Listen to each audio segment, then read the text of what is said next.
Appreciate that. Just want to say a huge thank you to the commissioner, to the conference office, and the American Conference. In my time with the American Conference, I've witnessed tremendous growth on and off the field, and I'm proud to be a part of a conference that continues to rise and soar. I also want to say a special thank you to Tim.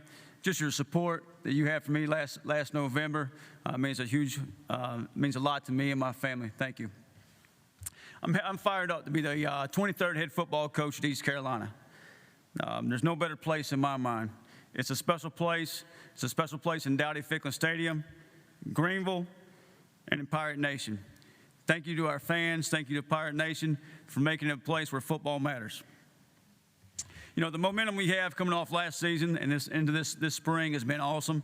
And as I tell our players, like, you can't take one single play from last season into this season, but you can take that confidence. 2025 is a new year. It's a new team. It's a new season. You know, I'm excited about our team and excited about this group. And today I brought two tremendous young men with me that represents our football team. First of all, I got Raheem Craig on the defensive side of the ball, an outside linebacker. He's a senior who graduated in May.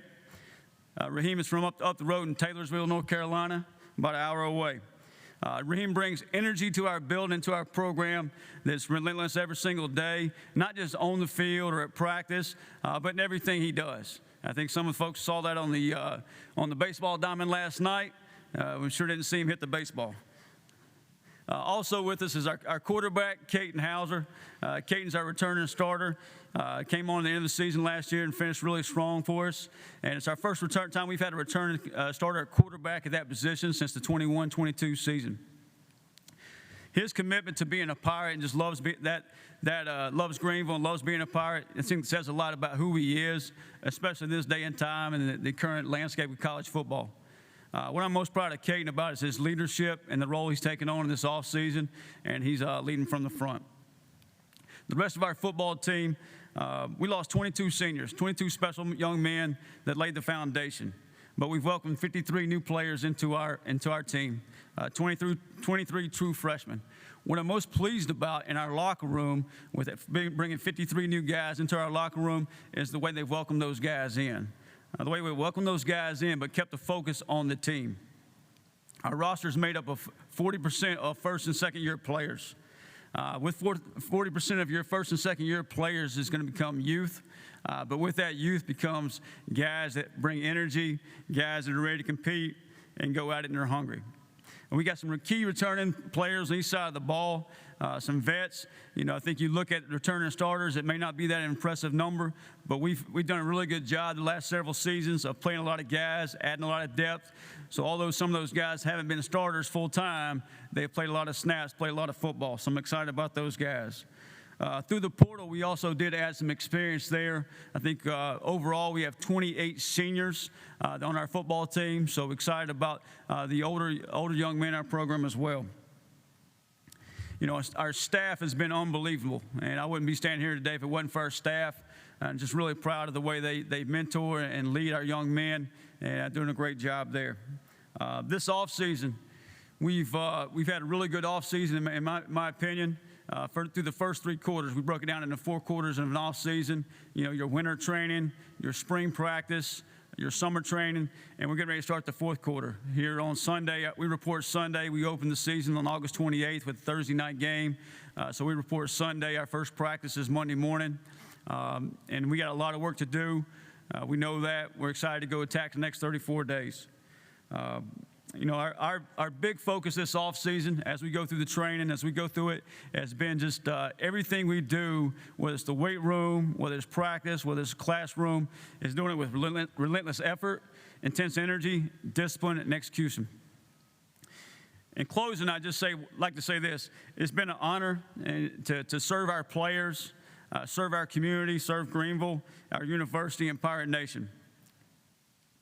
You know, it's an honor to be a part of the American Conference. It's a competitive league full of a lot of good coaches and a lot of good players. I'm excited about what's ahead. I'm excited about the 2025 season. At this time, we'll open up for questions. Thanks, Coach. We'll take questions. Please raise your hand, and we'll get to you with microphones. We have 3 on the right side, 4 on the right side. We'll start with Justin and move our way to Richard, and then a couple in the back. Hey, Coach, Justin Jones from CarolinaGridiron.com. Your coaching philosophy is emphasizing fundamentals, discipline, and adaptability.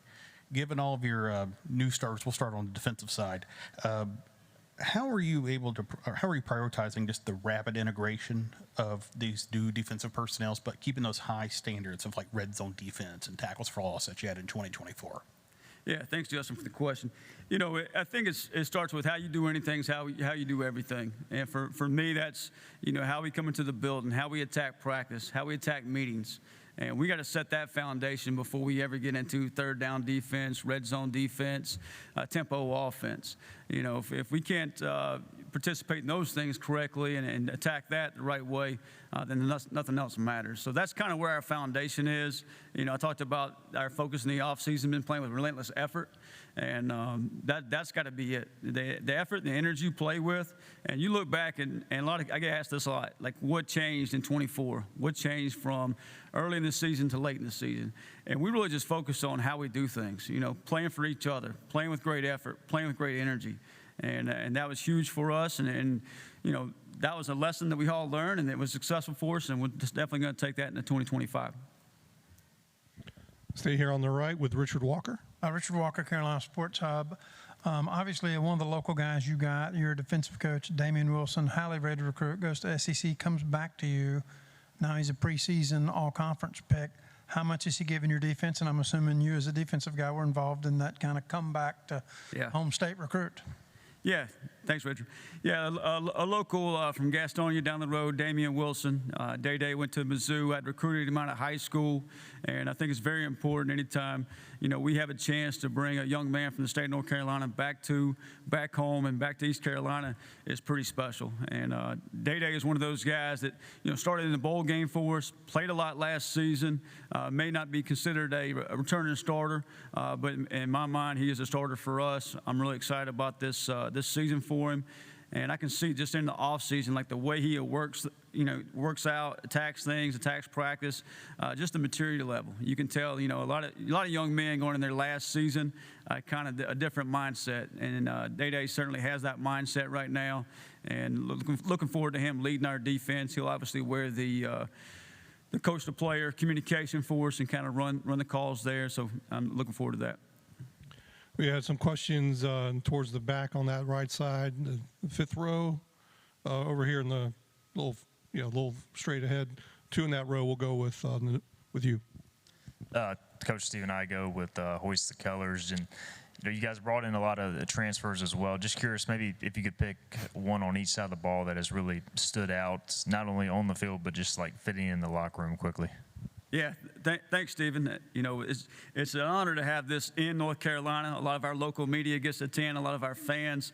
I've been walking the hallways and seeing a lot of purple and gold out there and just bumping into some of those folks, and that's been pretty special for our student athletes as well.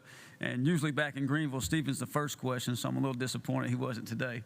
But yeah, we've added several new faces to both sides of the football, and really excited about those young men and how they're fitting into our locker room, not just from an athletic standpoint, but from a culture, how they bought into. It's about the team, and it's about each other, and what we can do to help each other and help us win football games. Obviously, we lost some key spots at receivers. We got some key returning receivers.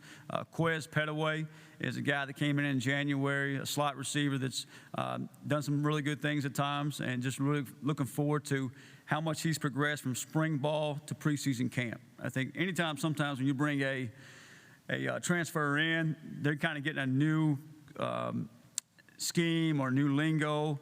It can be a little bit different for them. So the spring, sometimes they kind of don't flash as much as they should. And all of a sudden, you come out to preseason camp, and next thing you know, like, they turn some heads. And he's certainly done that, some individual drills and a few times, and just looking forward to him doing that, you know, a little bit more this preseason camp and this season. And on the defensive side of the ball, there's numerous new faces there. But, you know, we had the opportunity to bring back a couple of players that been at East Carolina, Tegan Wilk and Xavier McIver, and two of my favorite players. I think they play the game the right way. They know what East Carolina is about. They love being a Pirate, and I think they're going to do a great job representing Pirate Nation.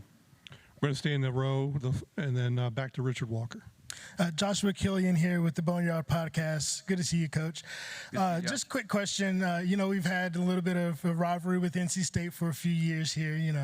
Some would call it a rivalry, some wouldn't. But yesterday I had a quote from head coach at NC State.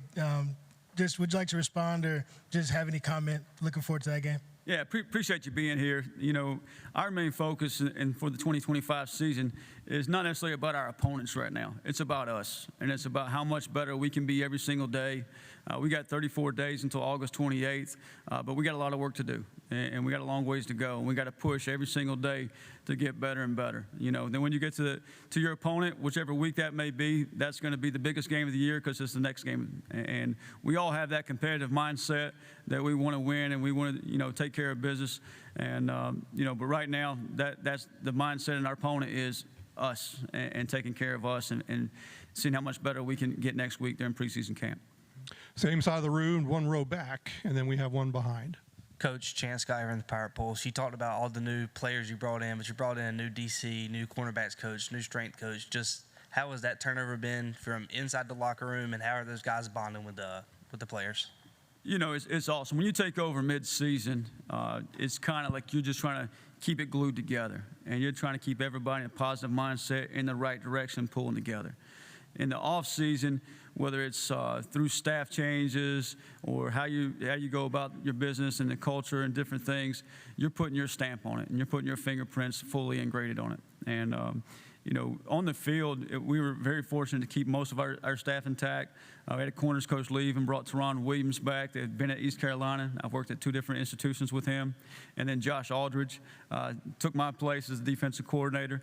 And just the energy he's bringing has been outstanding. So just really fired up about our staff.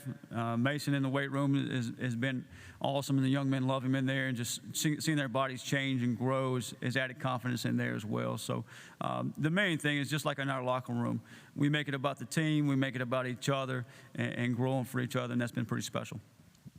One question, last row behind. Hey, Blake, David Hale with ESPN. I don't want to piggyback too much on the question about Dave Doran's comments, but within that, he also referred to the way that game ended in the aftermath as the most embarrassed he'd ever been as a head coach. I'm curious how you addressed that with your team afterwards, and that you are going to play them in week 1 again. How do you sort of talk about being emotional but not letting the emotions kind of come to the forefront in a game like that where there is some in-state rivalry emotions involved? Yeah, thanks, David, for the question. It's a very competitive game, and there's a lot of emotions and energy, and it gets built up into the game. And we talk to our players all the time. No matter what happens in life, positive event, negative event, at some point we got to forget the event and learn the lesson. And I think that's a valuable lesson there. There's no place for how that game ended, and probably, maybe got blown more out of proportion than it really was. But at the same time, there's no place for that. Sportsmanship needs to be at the forefront of what we do. It's a very unique opportunity that you finish the season with the same opponent you're going to open the season with. But at the same time, it's a different roster for both them and us. And it'll be a great atmosphere up there in Raleigh on August 28th. Looking forward to it. And we got to make sure we play the game the right way. Last question, front row, and then we'll wrap up.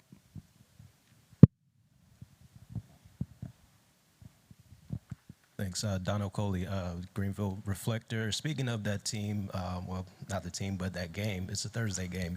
That's the first of 4 this season, so I know that's rare for you, rare for the program, but how are you approaching that? What are you telling the team about that? And, what are your overall thoughts about having that many primetime games? Yeah, we got 4 Thursday night games, and I think that's awesome publicity, not only for East Carolina, our university, Pirate Nation, but great publicity for the American Conference. And just to put on display what the American Conference is about, how competitive this league is, and our brand of Pirate Nation.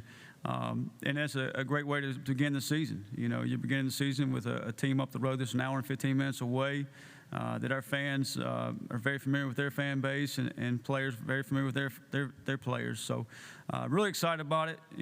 Sometimes during the off season when you're opening up with maybe an opponent not as familiar with, you don't get as much publicity about it, but this one certainly does get the publicity, and our players are excited about that. But at the same time, we got to keep our focus on ourselves and our focus on each and every single day and how we can grow and be better as a football team.